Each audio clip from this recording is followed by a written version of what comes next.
a second or so to wind up.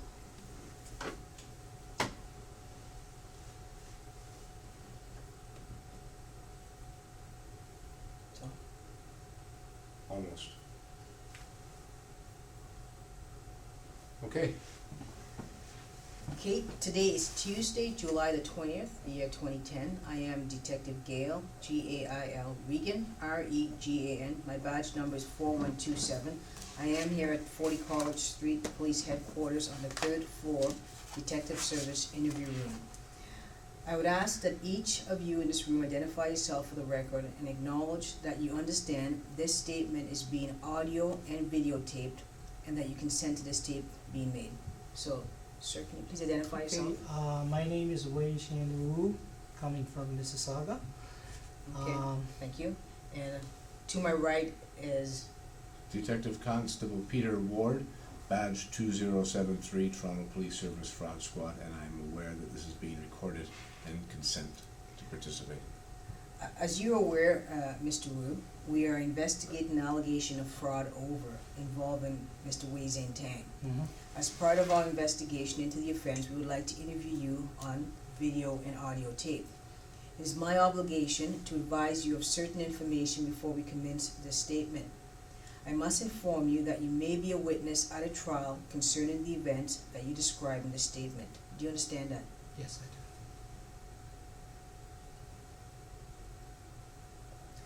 do. It is also my obligation to advise you that fabricating evidence with intent to mislead is an offense. It is also an offense to commit public mischief by causing a police officer to enter or continue an investigation by making a false statement that accuse some other person of committing an offense. Yes. Okay, so I'll just start off with, right now, you've identified yourself with your name, and I've advised you why we're here, regarding Mr. Wei Tang. Do you know Mr. Tang? Yes, I do. How do you know him? I first, I had my first contact with him. I believe that was November or December of 2006. He put an advertisement, recruitment advertisement for a Chinese English translator Yes. in one of the Chinese websites of Toronto. I saw that advertisement, so I submitted an application. He called me in for an interview. And the interview actually took place in his home at 19 Robinta Drive. That's just how I met him for the first time. Okay, thank you. Now, after the interview, what happened? Well,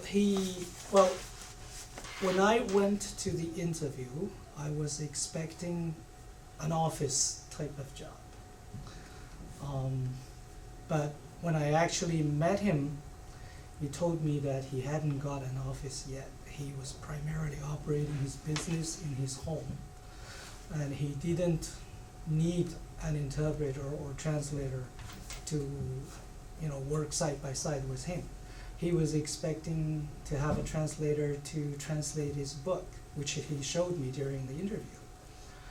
And so basically this is freelance type of job, right? I do the translation of his book, but in my own home, and I get just paid for doing the book. Okay. So after the interview, he agreed to let me translate his book. So I just did the complete translation from my own home on my own computer. Okay. Just want to keep the tape running. You brought up the book, which I neglected to bring with me. I want to bring a book. See if that is the book that you translated. Yes. Okay.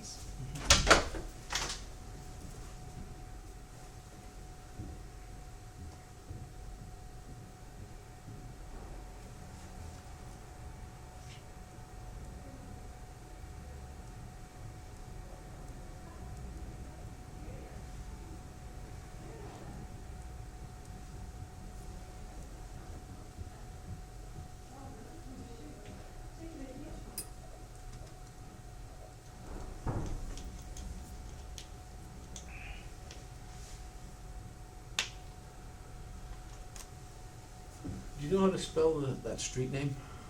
You The say- Robinger Drive? Rob, yeah. I think it's R-O-B-I-N-T-R-E instead of T-E-R. It says T-R-E. R-O-B-I-N-T. T-R-E. Well, that's just his current home address. Okay. Yeah, it's the same place, I believe.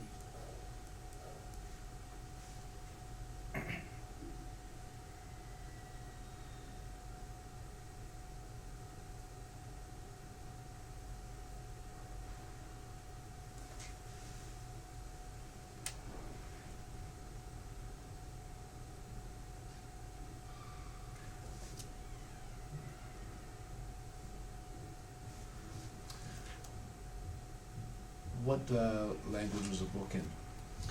The book is written in Chinese. Mandarin, Chinese? Well, Mandarin, we call it a dialect. It differs from Cantonese. No. Mandarin and Cantonese are different in only the way you speak it. I mean, once you write it down, Cantonese and Mandarin, it's actually one language, just different dialects. Okay. Okay, I have a book here with me. I received this book from Peter Lin. Do you know a gentleman by the name of Peter Yes, Lin? I do. How do you know Peter Lin? It's after Mr. Tang's, whatever, I mean, this whole incident broke out in, I think, last year. Whole incident? What incident? Well, that's after Mr. Tang's after the client meeting of February 2009, Yes. that all the clients, investors, knew about Mr. Tang's failure in doing the investment properly or successfully. Peter Lin was elected as the representative of the client group. So that's The client group in regards to, after the Tang's investment stopped, or? yeah. Or I think it's. I first saw Mr. Lin on the client meeting of February 2009. Okay. Yeah. Have you seen him since? No. No? No. Okay, Well, it's a few times during the. There were a series of meetings afterward. after February? Yes, after Okay. February last year, until about May or something. But after that, I didn't see him. And when you did see him, did you guys communicate, or? No, actually, I think a few months ago, he called me on the phone. I didn't pick up, but I saw his number, so I called back. And he said, "Oh, it's Peter Lin." He said, "We're interested in setting up a translators association or whatever, and you can be the leader of the group." I said, "Wow, that's." He said it's something like a Sino-Canada Translators Association or something like that. So I said, "It's such a big thing. I mean, I can't just say yes or no." I said, "Well, I'll take time to think about it and how we're going to do it." It's a very short conversation, but I said, "I'll call you back after thinking about it." But I never called him back. Okay, Yeah. I'm gonna put a book in front of you, and the picture of this person here is Yes, that's Mr. Mr. Wei Tang. Zintang. Yes. You identified him as such. Yes. Yes. And the writings here, it's not in English, do you, what It's language is in that? Chinese, and What dialect? well, it's dialect is only when you speak it. Okay, But It's that's the the same language. Okay. You can speak it in the Mandarin way, yes. or in the Cantonese way, or in the way of another dialect. Okay. So it's written. It's in Chinese. Okay. Yeah. So let's just, before we get into the book, clarify your profession. Yes. What do you do? I work as a translator. For who? Yeah. For a number of translation companies and also companies overseas, especially Singapore. Are you freelance? Yes, I'm a freelance translator. Okay. So just open the book up for me and just let me know, did you translate this book for Mr. Tang? I believe this is a newer edition. The first edition that he gave me was a little bit different. I mean, it's not as much as this book. It's a little bit thinner. It's the same cover, but not with these pictures. This is a newer edition of the book.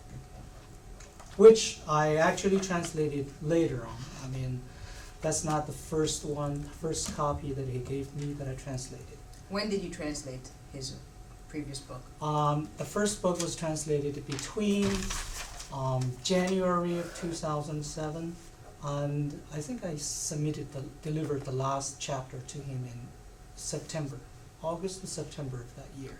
So basically it took me about 9 months to translate the first edition. Did he pay you? Yes, for he doing did. that? How much did he pay you? I charged him strictly on the number of words, because I charged him like 10 cents Canadian dollars a word for each word in the original document. He sent me the electronic copy, so I did a word count in Word. The total word count is like 20,000 something. I think it's 20,000 or 21,000. And so I strictly charged him 10 cents for each word. He paid me, I think, altogether, that's just 20,000. And in what format did he pay He you? sent me a check. In any company's name? Was it a personal check? What kind of a check was it? Wow. I think I have a photocopy of the check at home, but I don't remember whether it's his personal or his company. Okay. Yeah. Could I just back up a second here? When you asked when this was, you said it took 9 months. Could you tell me the dates again, from when to when? I don't know. I don't remember the dates, but the month would be from January 2007 to September of 2007. But during this time, he also sent me some other individual articles to translate. And what were those articles about? It's all about him and his success in doing investment. And in fact, one of the articles is used in one of the magazines that he had published for himself. Which magazine did you publish? I think it's Waging Town Fortune or something like that. It's actually a magazine in Chinese, but on the front cover, there's an article about him and with an English translation on the backside. So that translation actually was my translation. It was done by myself. So you translated this book, and what was this book about? This book? The book that you did translate? Yeah, it talks about his personal experience, how he did in his childhood, in his family background first, and then how he, started in the trade of investment, and then how other people found him to be successful and impressive. What, doing what? Did Sorry? he say doing what? Doing- Successful in what?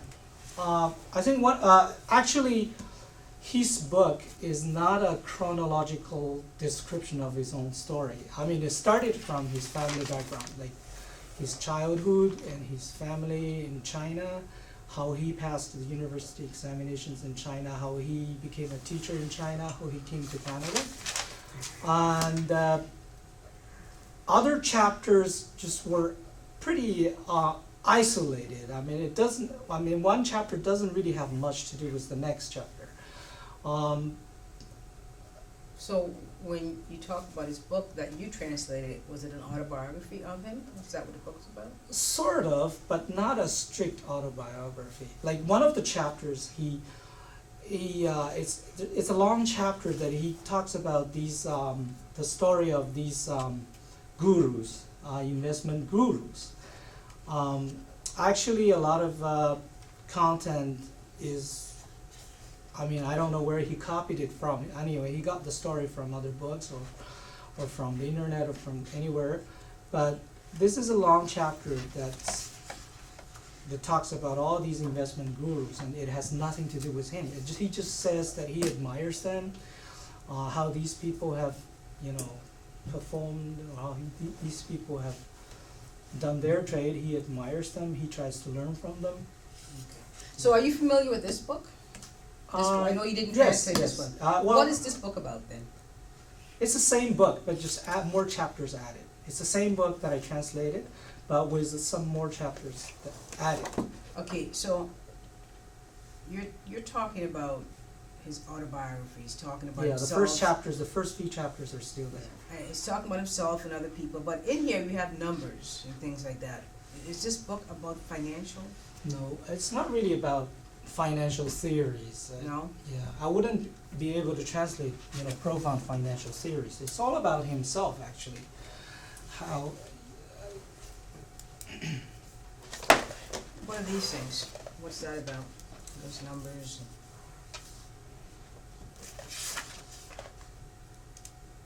it says this is an operation mode.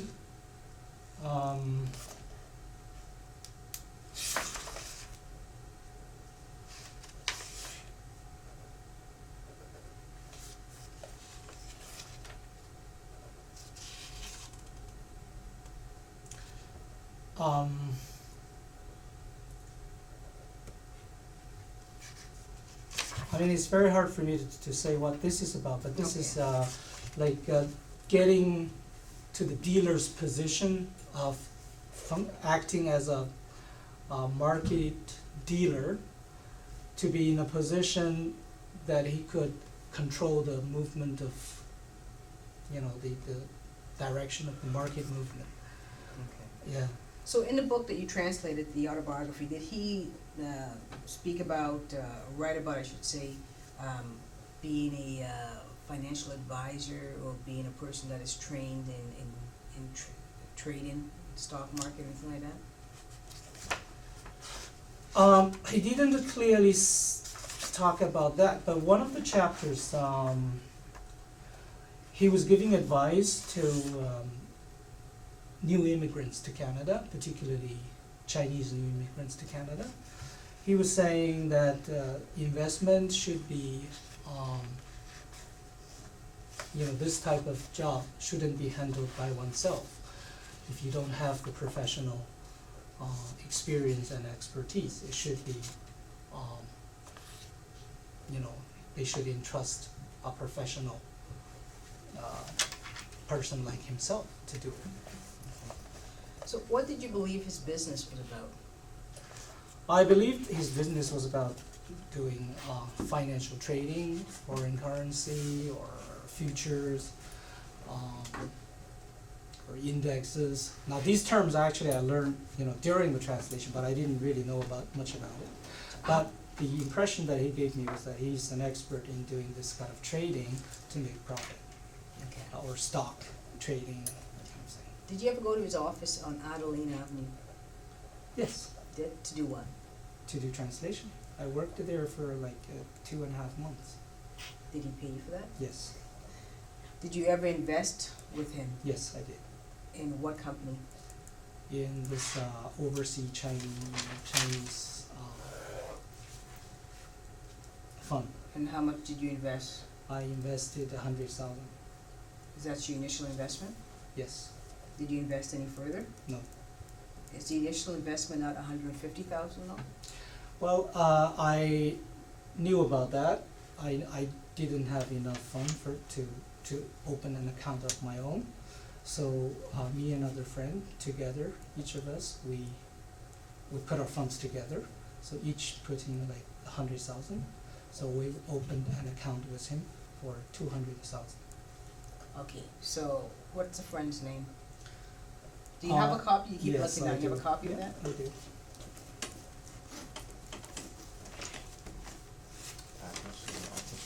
130, I believe. That's just when we gave him the checks. Okay, so you show me a piece of paper here. It says Schedule A, Overseas Chinese Fund Limited Partnership Subscription Form. It's to Wei Tang and Associate at 19 Roberta Drive. And it says the undersigned hereby subscribed for the sum of $200,000 of Overseas Chinese Fund.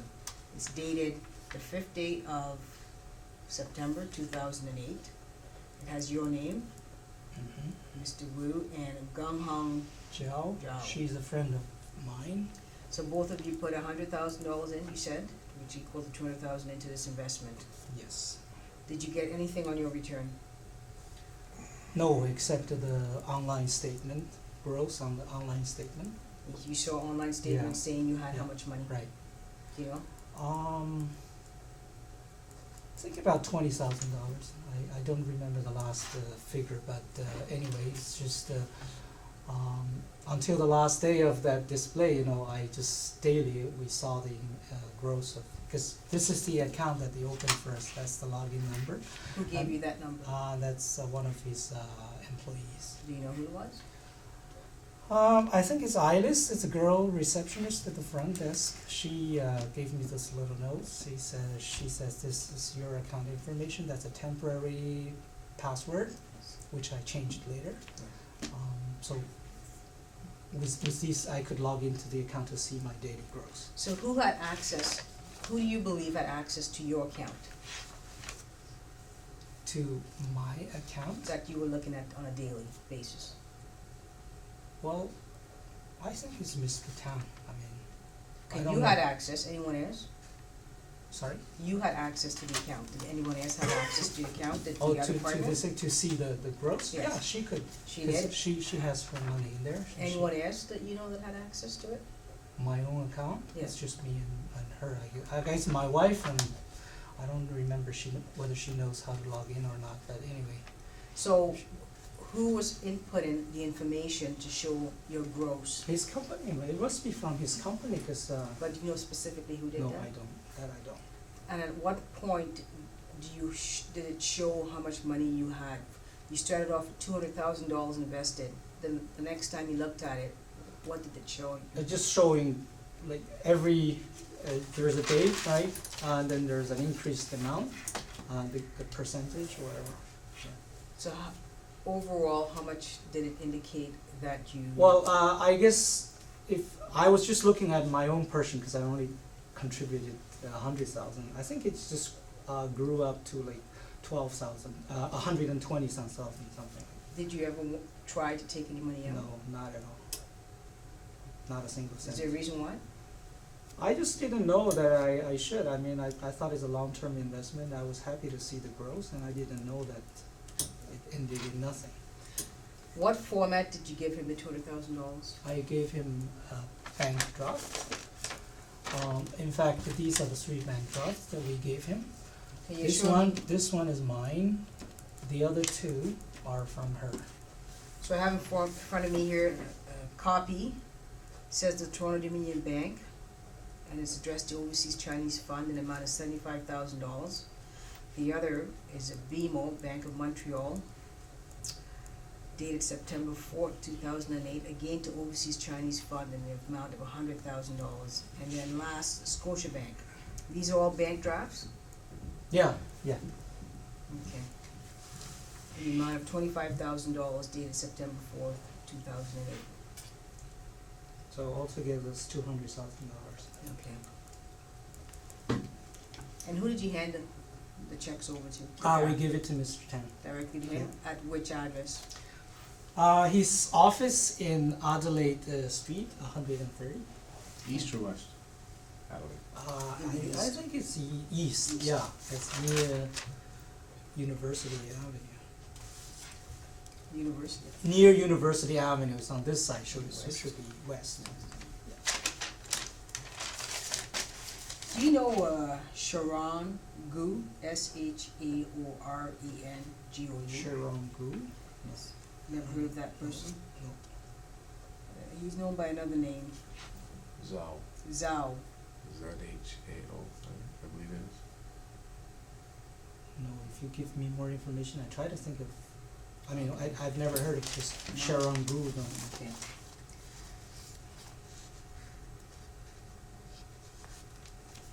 How about Jin Song Shai? Jin Song Shai. JINSONGSHI. Not sure. Jin Song. Jin Song. No. Did you know any of the employees at Mr. Tang's business? When you haven't asked me about how I joined Mr. Tang's company yet, but the story is that I think in 2007, in November, he called me on the phone. He said, we need you to come to work in our office as soon as possible as a translator. I'll pay you $5,000 a month to work in full-time in my office as a translator. It's just on the phone. So I thought that was attractive, so I accepted. It was Thursday or something that he called me, so I said I'll come in on Monday morning then. So I went in there on Monday. I just saw, I think, one receptionist, Ilis, at the front desk, a Dr. Go. G-O-U? Yeah. That's the Dr. person I just asked you about. Is that's Yes. just not G-O-U, Go Shaoren, that's his name. Oh, okay, Go Shaoren, yeah, I know Okay, him, yeah. he's a doctor. Yeah, he has a PhD degree in communications, I think, or in media relationship, I think. Okay. Yeah. Go ahead, So- sorry. Yeah, so I met, I pronounce his name as Go, but you just not pronounce it Yes, as I'm Gu, so sorry. I thought it's a different person. So, yeah, Dr. Go is one of his former employees, and he does, whenever he has new visitors or new guests, new clients coming into the office, apart from being received by the receptionist, Ilis, Dr. Go usually comes out to greet them, to take them to the meeting room or give whatever information. I think he functions, that's his job, Okay. So he's the first person to meet the clients or something, Dr. Go. So when I went to his office, I think it was in the first few days of that week, Mr. Tang wasn't in the office. Okay. So I was curious about, because I didn't have any written offer. And so, like, everything just Mr. Tang just said verbally. So I was just curious. I wanted to know more about it. So I asked Dr. Go, I said, am I just here by contract or long-term, in-house?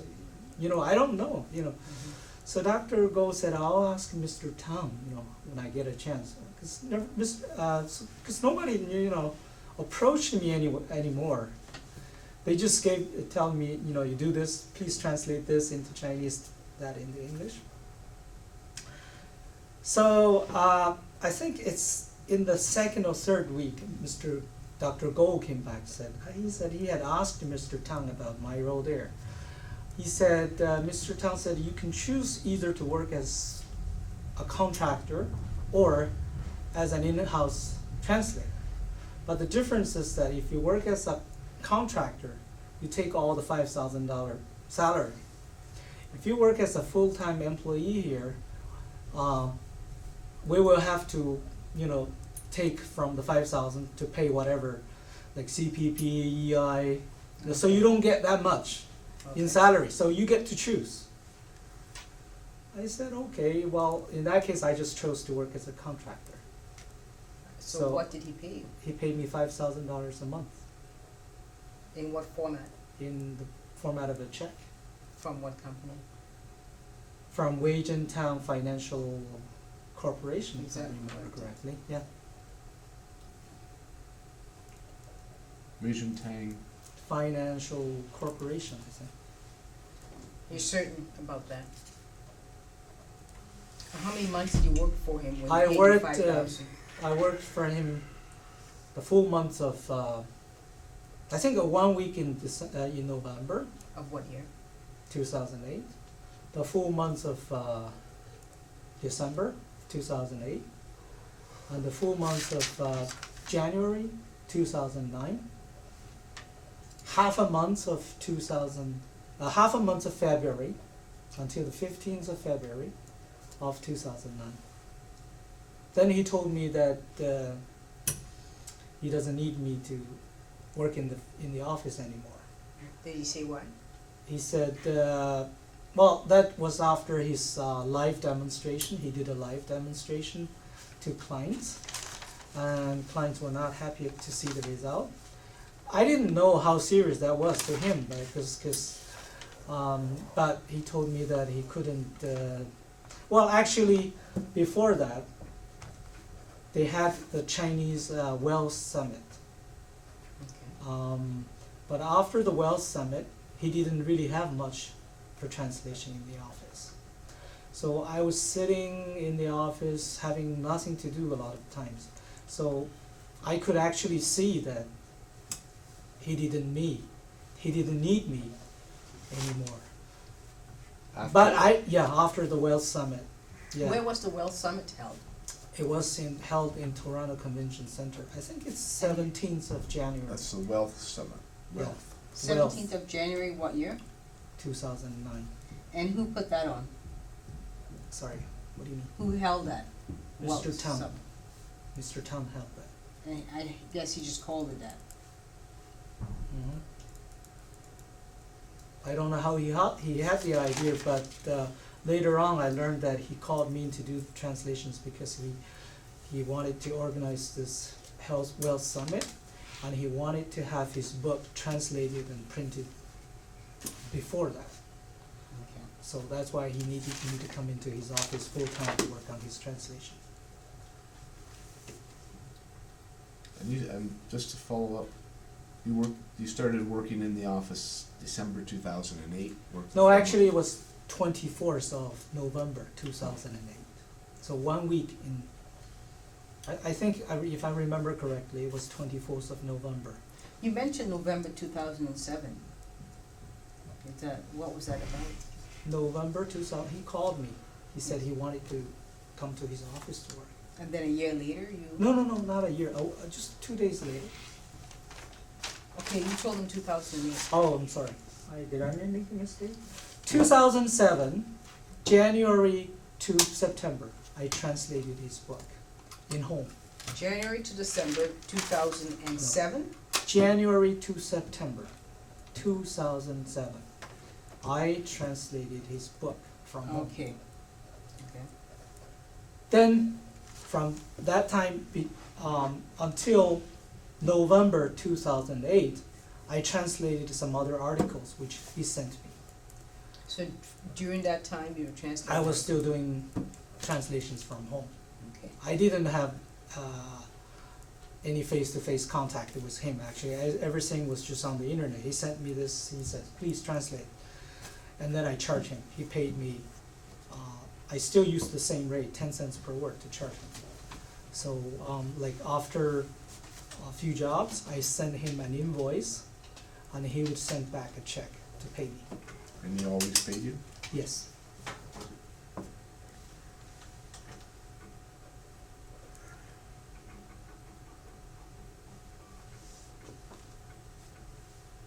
This is working. Seems to have stopped.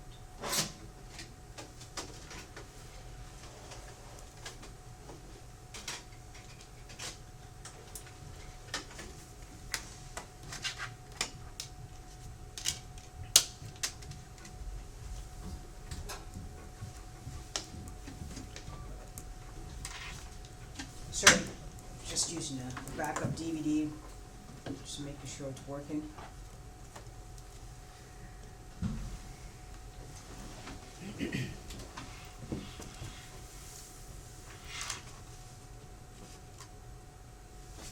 Okay, let's get back to this and try and finish it off here.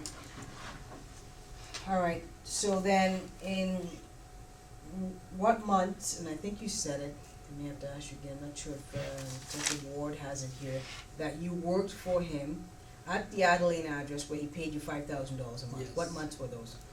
That was December of 2008, January of 2009. Those are the 2 full months that he paid me, Yes. plus 1 week in November of 2008. How much did he pay you for a week? I think it's just the the number based on the number of days.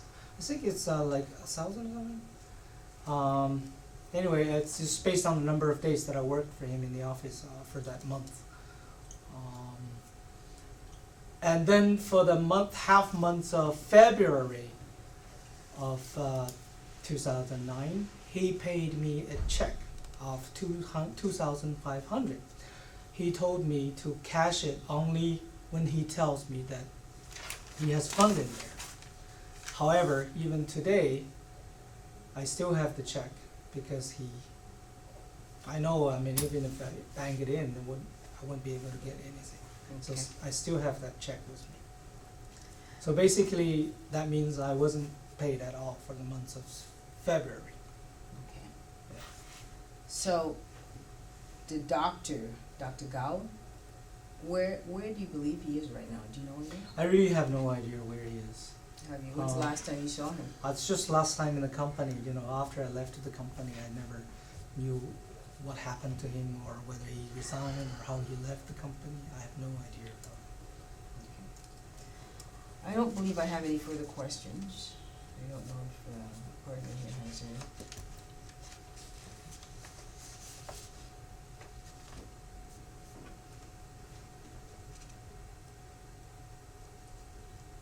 You wouldn't have any ideas of how we would go about locating Mr. Gao, how would you, if you had to reach him, is there anybody you could contact who might be able to assist you, or any way you would go about doing that?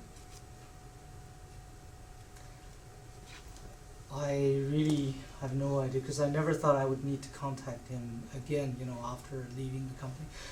In fact, after Mr. Tang hired me, a week after I joined his company, he hired another person, a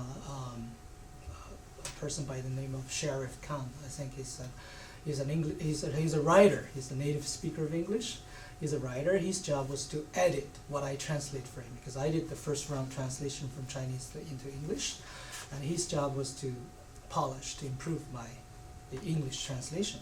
So he worked there too until I think we left the company on the same day. What was his name? I think his name was Sheriff Khan or something. Yeah, yeah. He's so he and I were doing the work together. I did the translation. He was the one to improve it, and we were told to go at the same time. So on the same day.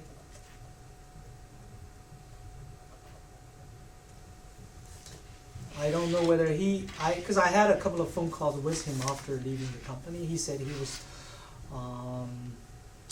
he was contacting the Ministry of Labor to get his salary back, just in order to get his salary back.